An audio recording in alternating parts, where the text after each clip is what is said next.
Assalamualaikum warahmatullahi wabarakatuh. Selamat datang di video kali ini. Kali ini kami akan membuat video tentang tugas mengenai hubungan ketahanan nasional melalui PLN dari perspektif teknik geologi tentunya.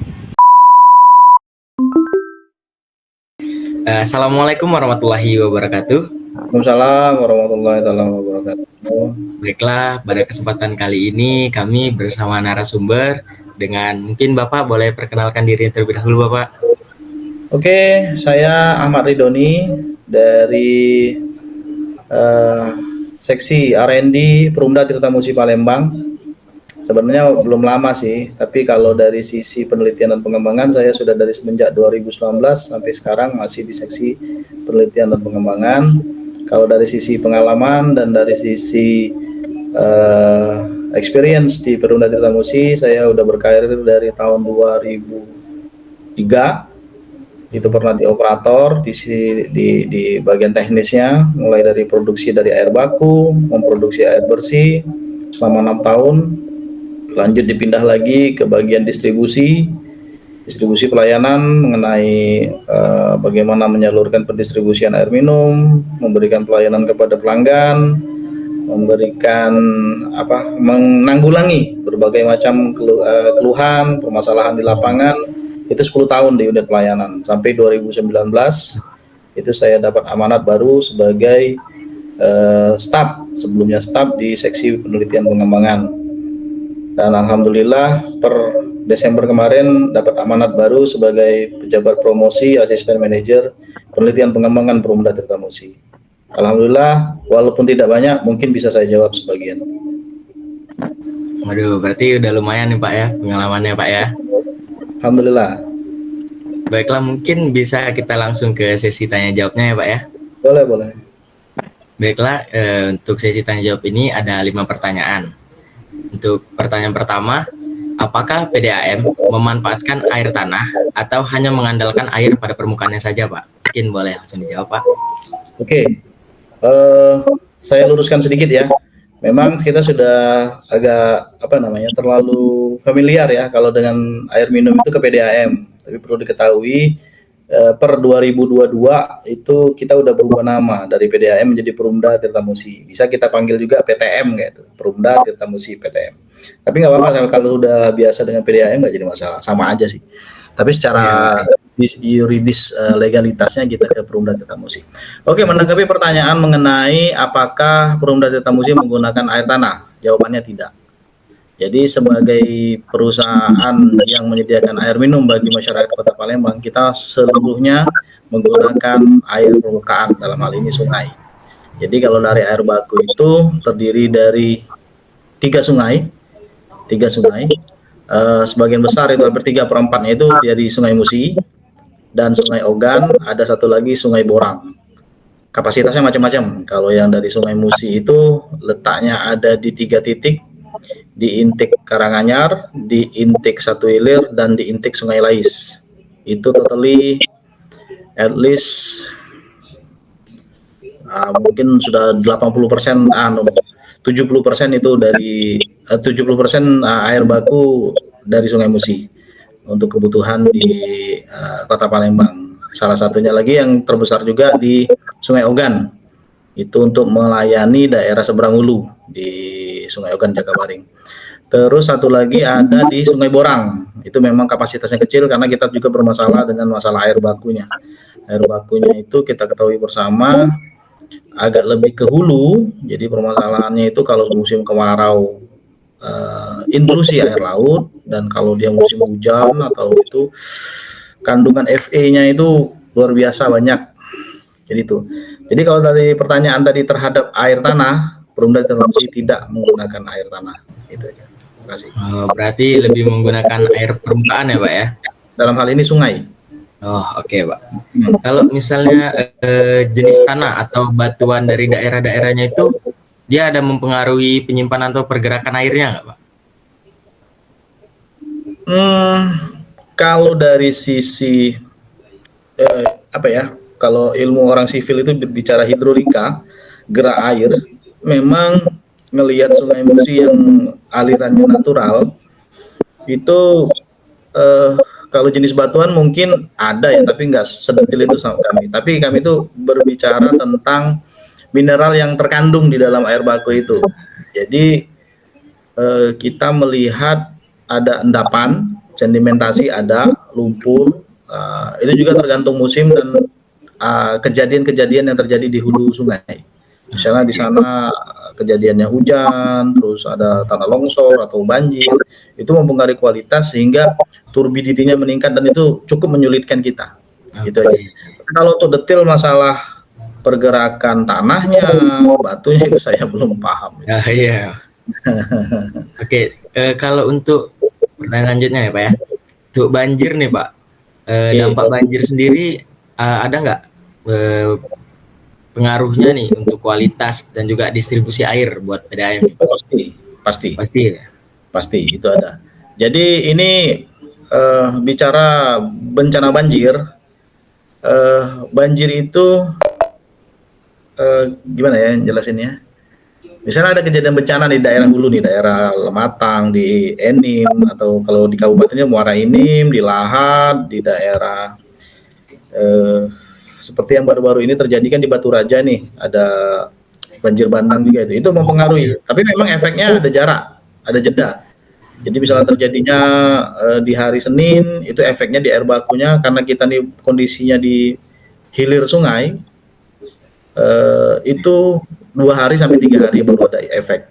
Jadi banjir yang terjadi di daerah hulu atau kejadian tanah longsor atau hujan yang lebat mempengaruhi kualitas air baku sehingga menyulitkan proses penjernihan, proses pengolahan air itu sendiri. Karena pernah suatu ketika itu kejadian di Lahat, banjir bandang mempengaruhi turbidity air bakunya.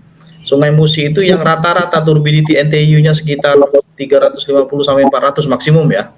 350 sampai 400 NTU itu sampai 4000 NTU.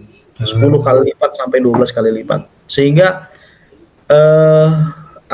sangat menyulitkan karena kapasitas WTP kita atau IPA kita, instalasi kita itu didesain maksimum paling 1200 NTU.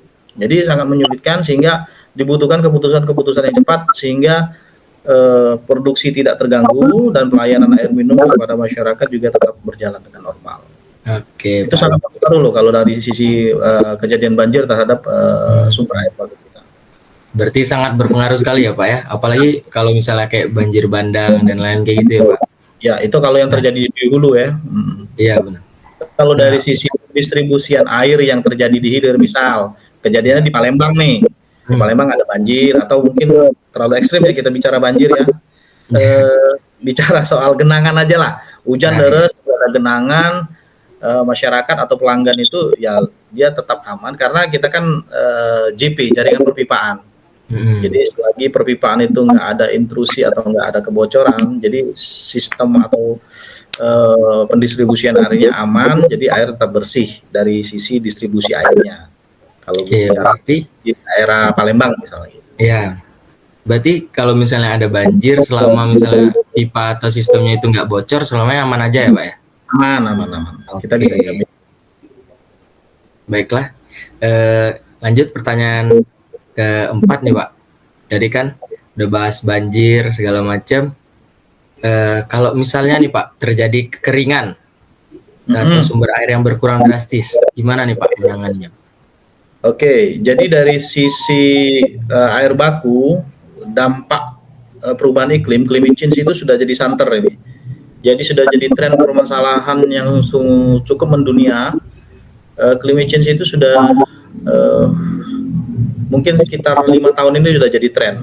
Pada saat kalau Bappenas itu suka buat semacam tagline lah, air di dunia ini atau di Indonesia lah secara umum itu too much, too little, and too dirty. Too much itu kalau lagi musim hujan, jadi banjir terus, levelnya tinggi terus kayak itu kan. Terus kalau lagi musim kemarau, too little, maksudnya sedikit. Jadi permasalahannya itu kesulitan untuk mencari air baku karena kan di secara teknis itu kan intake kita itu kan ada levelingnya. Jadi ada level yang standar minimal yang bisa kita ambil sesuai dengan kapasitas pompanya. Jadi kalau levelnya rendah atau too little tadi pada saat musim kemarau itu menjadi permasalahan juga. Sama satu lagi tadi too dirty. Too dirty itu balik lagi ke mindset atau pemikiran dari masyarakat yang sampai sekarang pun susah kita merubahnya, suka buang sampah. Mulai dari pinggir sungai, anak sungai sampai di sungai sekali. Nah, itu mempengaruhi. Jadi secara operasional sangat mempengaruhi dan secara perubahan iklim sangat mempengaruhi. Pada saat kemarau, pernah kejadian levelnya sudah sangat rendah sehingga kita mengurangi kapasitas produksi. Bisa sampai 25% kita kurangi di seluruh instalasi. Karena itu tadi pengaruh air baku yang tidak mencukupi sehingga kapasitas IPA itu terganggu, jadi kita turunkan. Yang biasanya kita produksi misalnya di IPA rambutan itu yang 1000 liter detik, kalau kita kurang ada permasalahan di air bakunya yang terlalu rendah levelnya daripada merusak pompa dan lain-lain, kita kurangi, kita reduce sampai 25%, jadi cukup dengan 750 liter detik. Tapi memang pada saat kemarau ekstrim itu terjadinya air surut itu nggak tiap hari, mungkin dalam 1 tahun itu ada sekitar 2 hari atau 3 hari yang terlalu ekstrim. Jadi kita sudah aware di situ. Jadi kita sudah memperhatikan siklus pasang surutnya. Di samping itu juga kita bekerja sama dengan BMKG. Bagaimana BMKG ini memberikan informasi-informasi terhadap curah hujan, perubahan iklim, termasuk juga musim hujan yang ekstrim dan termasuk juga musim kemarau yang ekstrim itu. Jadi pengaruhnya besar kalau dari sisi musim kemarau ya, karena kita juga tadi permasalahannya kita semuanya ambil dari air permukaan, dalam hal ini sungai. Ya. Berarti kualitas air terus komposisi airnya segala macam berarti sangat berhubungan ya Pak ya dengan kayak bencana alam yang terjadi, mungkin ya sesuatu yang terjadi lah Pak ya di tempat pengambilan air tersebut ya Pak. Pasti. Jadi itu sudah, ini kalau boleh cerita, di tahun 2022 sampai 2033 itu kita ada kerjasama dengan Australia lewat AusAid, itu dalam penyusunan dokumen perubahan iklim atau climate change. Jadi kita nyiapin semacam dokumen yang disusun apabila terjadi perubahan iklim yang sangat ekstrim. Apa-apa yang harus dilakukan dalam hal produksi airnya, secara kuantitasnya gimana, kualitasnya gimana, tapi tidak mengesampingkan proses bisnisnya kayak gitu. Jadi kemarin itu ada konsultan datang, itu kita juga ikut andil di situ untuk menyusun hal-hal yang berhubungan dengan perubahan iklim itu. Baiklah, mungkin pertanyaan terakhir Pak, karena kan berhubungan kami dengan di bidang geologi. Nah, ada nggak kira-kira bencana alam yang sangat benar-benar mempengaruhi Pak, dari kualitas, mungkin dari distribusinya, itu mungkin ada. Kalau bencana ya seperti kita ketahui bersama, Palembang itu kan kalau dari sisi bencana geologis misalnya gunung meletus atau gempa itu mungkin jauh ya, amit-amit lah. Jangan sampai kalau Palembang kejadian kayak gitu kan. Kalau memang di daerah mungkin ke arah Bengkulu, ke arah Bukit Barisan, ke Padang, nah itu secara geologis termasuk juga Lampung yang di Bukit Barisan itu mungkin ada dampak geologis mulai dari gunung meletus, gempa, tanah longsor itu ada. Di Palembang itu karena struktur dan topologinya gitu, kalau kita berbicara sejarah ya, Lembang itu tuh kayak seolah-olah di dalam air loh. Jadi memang tabungan air di kota Palembang itu cekungan. Ya, cekungan Pak, benar. Kita seolah-olah ada air. Jadi permasalahannya kalau terkait dengan bencana, konten pertanyaan tadi tentang bencana, ya bencananya berhubungan dengan air. Jadi dari sisi airnya kebanyakan, misalnya banjir dan terjadi polusi, nah itu mempengaruhi kualitas pasti. Ya, saya tegaskan yang tadi, turbidity yang biasanya 350 sampai 400 NTU itu meledak sampai 4000 NTU dan sangat menyulitkan instalasi kami untuk memproduksi air minum. Dan juga pada saat dia kemarau tadi, misal ini kan termasuk bencana juga kan, Ya, benar. dia mempengaruhi kuantitasnya, walaupun memang kualitas tidak terlalu signifikan, tapi di kuantitasnya, jumlahnya yang terlalu sedikit pada saat musim kemarau. Jadi berkaitan dengan bencana, hubungannya terhadap perusahaan Perumda Tirta Musi itu di sisi eh, apa namanya yang berhubungan juga dengan air. Dan alhamdulillah mungkin sejauh saya berpengalaman bekerja di bidang Tirta Musi, yang namanya gempa bumi terus kejadiannya pipa distribusi pecah secara geologis itu misalnya ada perubahan bentuk tekstur tanah itu belum pernah kejadian di Palembang itu kan. Karena tapi kalau dari cerita-cerita teman-teman kita kan juga suka sharing-sharing dengan teman-teman yang lain di luar provinsi, luar pulau, di Jawa atau di Padang. Nah, kejadian di Padang atau sama Bengkulu itu kemarin kejadian gempa, kita sempat kasih bantuan ke sana, kita kirim armada untuk bantu teman-teman di PDAM Bengkulu.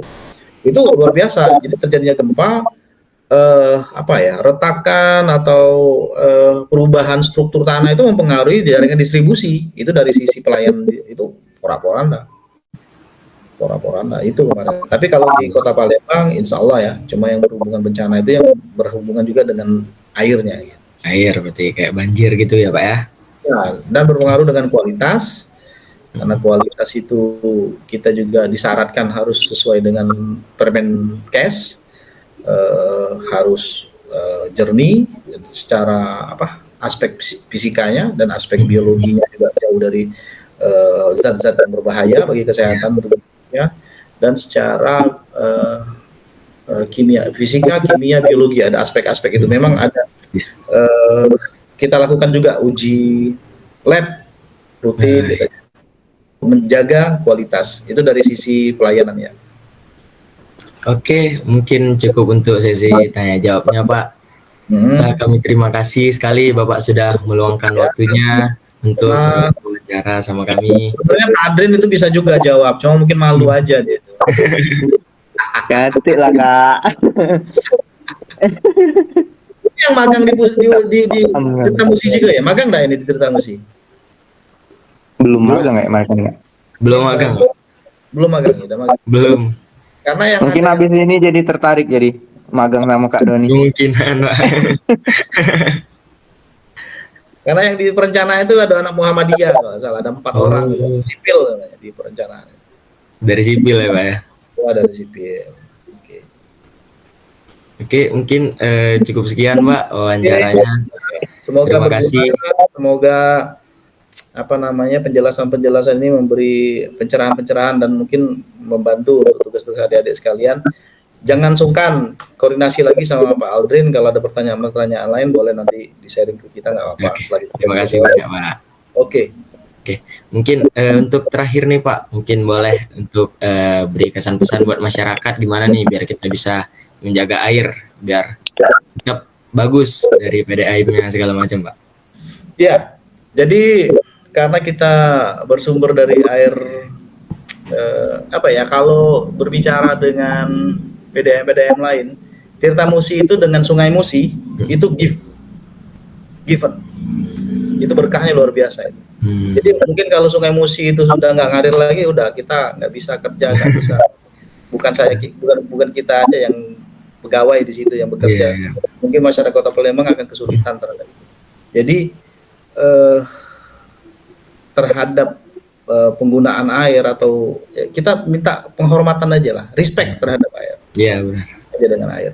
Maksudnya kalau memang dari sisi penggunaan, misalnya air sudah nyampe di rumah, ya memang itu kan ada proses, itu kan ada rupiahnya, memang dibayar oleh si pelanggan. Tapi alangkah baiknya kita agak lebih bijak dalam penggunaannya dan respect. Ada bocor kita perbaiki. Jadi kita gunakan juga secukupnya. Jangan sampai biarlah, enggak apa-apa Pak. Biarlah, ya aku terserah lah. Aku bayar juga. Tuh, tidak respect sayang karena prosesnya itu kan panjang. Ambil air baku, diambil intake, taruh di IPA, diolah, terus dikirim lagi. Anda tahu, ini cuma analogi aja. Orang yang di Kalidoni di daerah Mata Merah itu sumber airnya kalau dia masuk dalam spam 3 hilir itu dari intake Karanganyar. Intake Karanganyar di 3 Ilir itu 12 kilo. Dikirim pakai pompa sampai di 3 Ilir. Dari 3 Ilir dikirim lagi sekitar 8 kilo ke Booster Kalidoni. Dari Booster Kalidoni mungkin di ujung pengalirannya di daerah Mata Merah itu 8 kiloan itu. Jadi prosesnya luar biasa dari sisi listrik, dari sisi bahan kimia, dari sisi HR-nya juga, sumber daya manusianya. Jadi betapa mahal untuk menjadikan pelayanan air bersih bagi masyarakat Kota Palembang. Jadi menurut kita kalau memang tadi berhubungan dengan pesan, respect the water. Ya. Baik. Terima kasih ya Bapak atas kesan-pesannya juga, tanya jawabnya tadi. Ya, Mungkin saya akhiri ya Pak. Terima kasih Bapak Rido ya. ya boleh, boleh.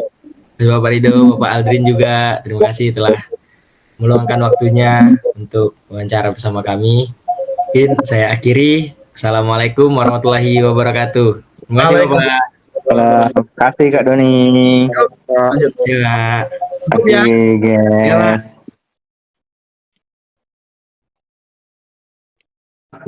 Sukses ya. Terima kasih Pak.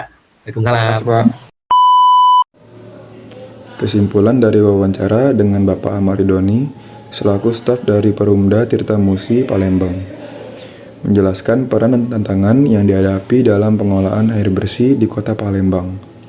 Ia menegaskan bahwa Perumda Tirta Musi tidak menggunakan air tanah, melainkan menggunakan air permukaan dari 3 sumber utama, yaitu Sungai Musi, Sungai Ogan, dan Sungai Borang.